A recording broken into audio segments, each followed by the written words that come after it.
Bonjour Cécile Nadal. Bonjour.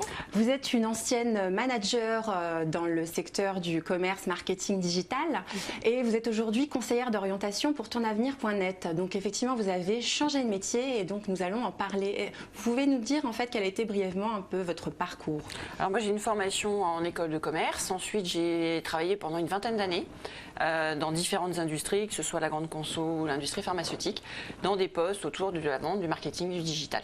Et puis effectivement j'ai décidé de changer. Et du coup est-ce que vous avez eu besoin de vous faire accompagner pour changer de métier? Alors oui, même si en fait le déclic est venu à l'occasion d'une formation, parce que je me suis formée en tant que coach auprès d'HEC, mais pour mon poste, pas pour le poste dans lequel j'étais. Et en fait, en faisant cette formation, je me suis dit que ça a suscité en moi l'envie de donner peut-être encore plus de sens à mon projet professionnel et du coup de me lancer dans une activité indépendante. Après, une fois cette décision prise, je me suis fait accompagner par un coach qui m'a aidé à mûrir mon projet, à surmonter mes peurs. Et puis, je suis allée à différents salons aussi, rencontrer aussi bien des experts comptables, des personnes qui avaient aussi fait le choix de l'indépendance, pour voir les difficultés, les zones aussi de bonheur qu'on va pouvoir rencontrer. Et puis voilà, puis je me suis lancée. Et quels ont été finalement les obstacles que vous avez pu rencontrer lors de cette reconversion professionnelle?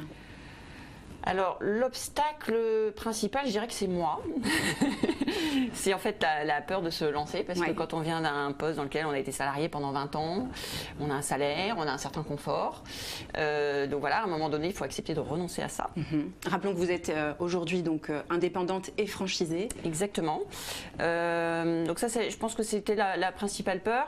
Après, la difficulté, c'est de savoir de planifier son business plan, de se dire est-ce que financièrement ça va tenir.